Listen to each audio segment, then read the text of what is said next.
Yan, good morning mga Lodi. So, tapos na ang maliligayang araw natin.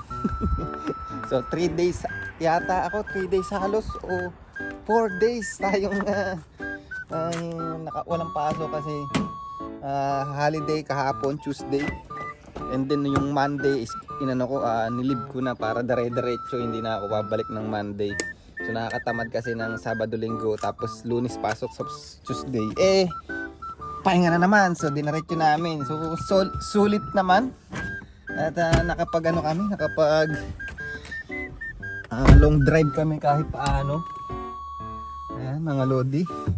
And pasok tayo sa trabaho. So 5:46 na. Ayan, 5:46 na mga Lodi. At ito ang ating almusal, doon natin titirahin.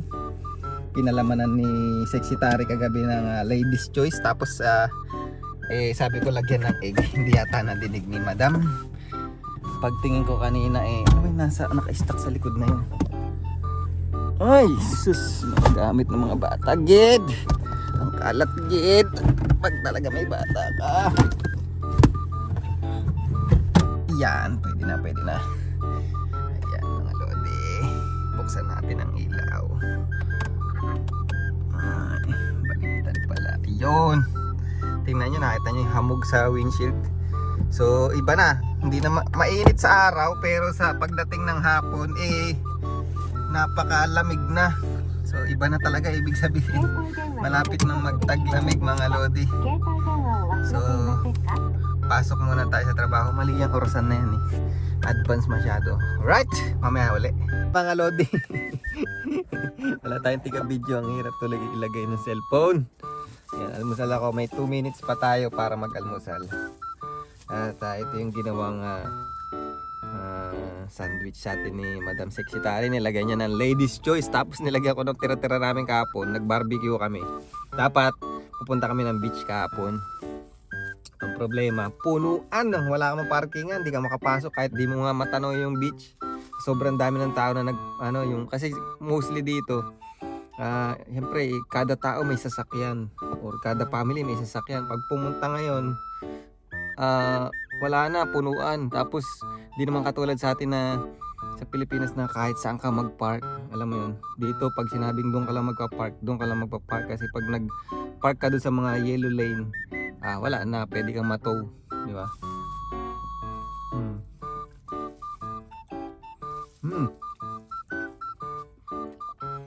Tapos na yung maligayang araw natin kasi grabe. Trabaho na naman. Masakit pa. Nakakatakot kasi wala kaming ganong trabaho. Baka daw magbawas ng oras. Baka ang standard namin dito 40 hours a week. Parang magiging 35 hours a week. Lagot tayo nito. Paano na yung mga pambili natin bigas?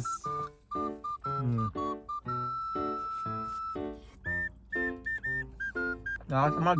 Pero Webis na. Then tomorrow, Friday na. Masakit lang.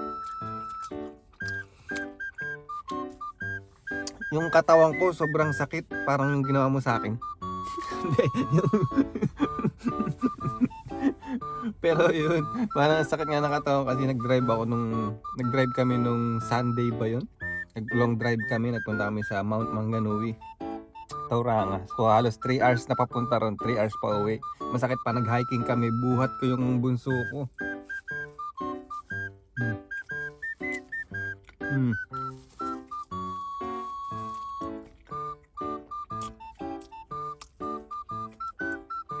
Kailangan kasi kainin ko na ngayon mamaya pag iniwan ko dito sa karto, pag naarawan mapapanis, parang yung pagmamahal mo sa akin na panis.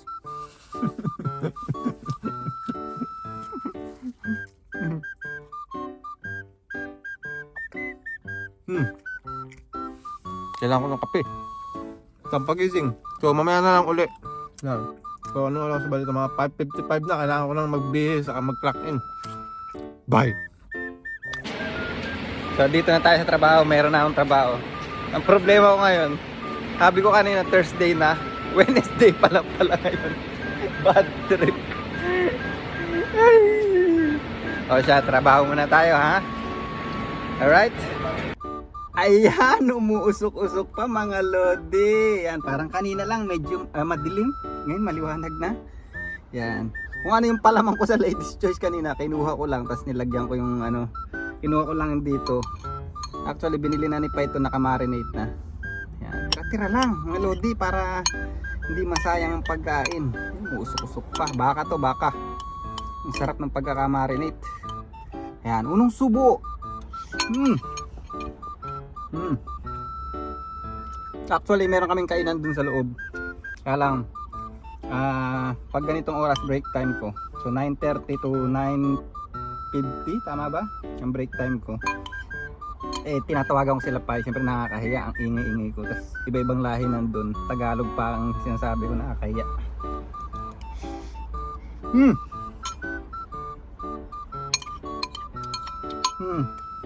Tibay. Tibay sa sarap. Parang yung pagmamahal ko sa'yo, kasing tibay.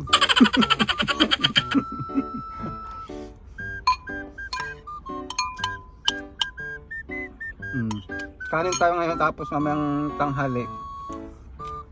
Light food na lang tayo, light food eh, no? Parang kala mo, vegetarian na ano eh. Ito na lang pagkain natin mamayang tanghali, banana lang. Tapos umiiglip ako niyan. Ang bilis lang, mayayari na yung araw. And ganun. Tuloy ang buhay, di ba?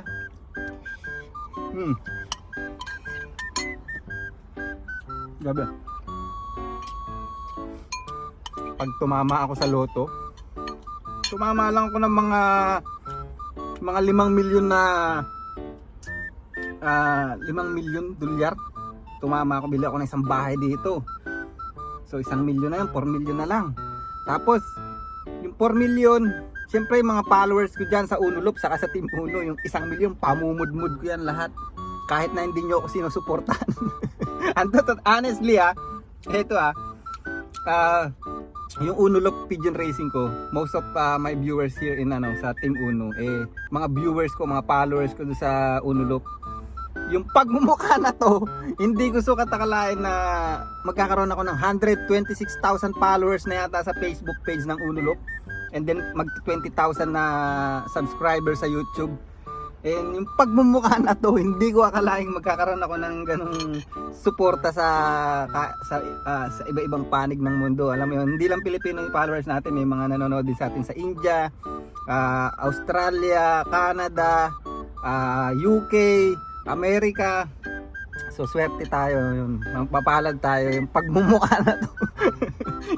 Yung pagmumukha na to. So pamumudmud ko yan lahat, yung 1 milyon dolyar sa lahat ng followers ko.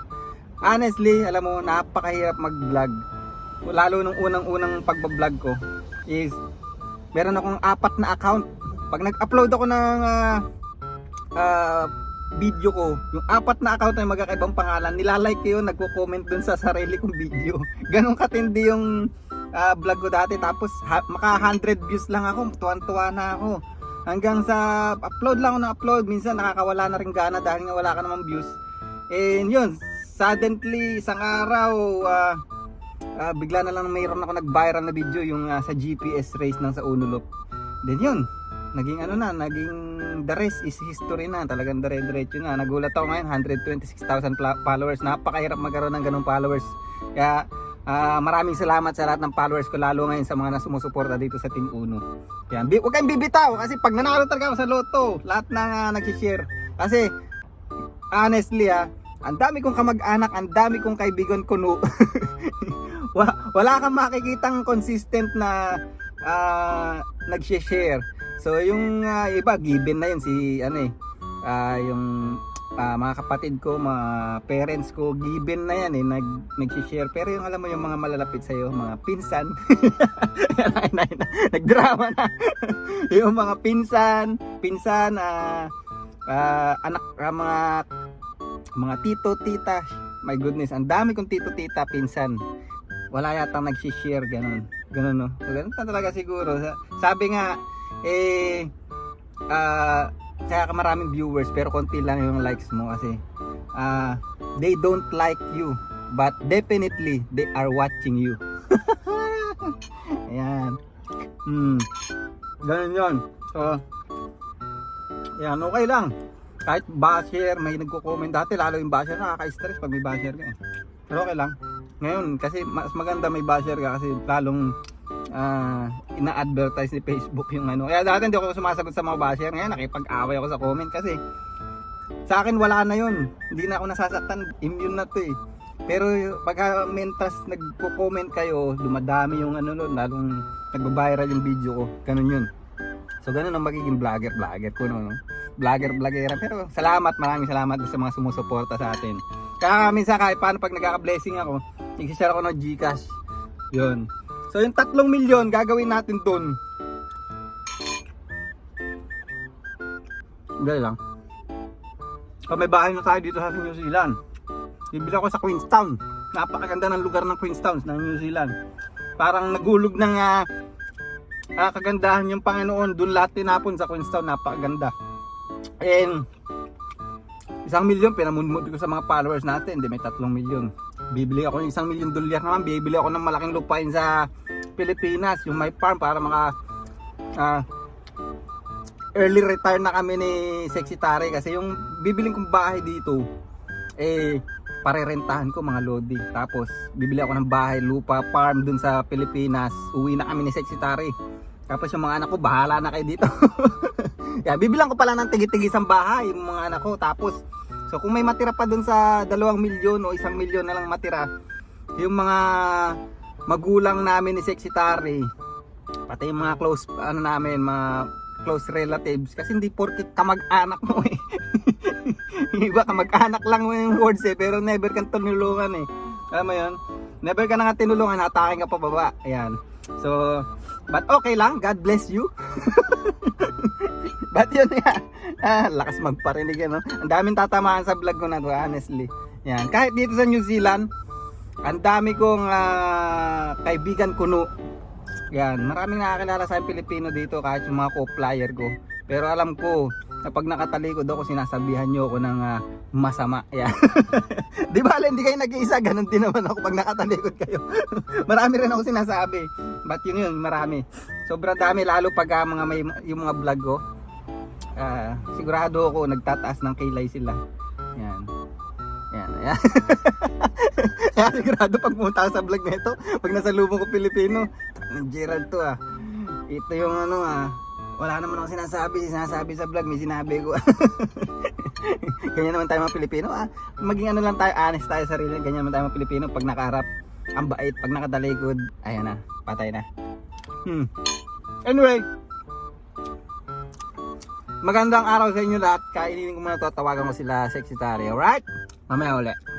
Kayaan, pauwi na tayo mga lodi.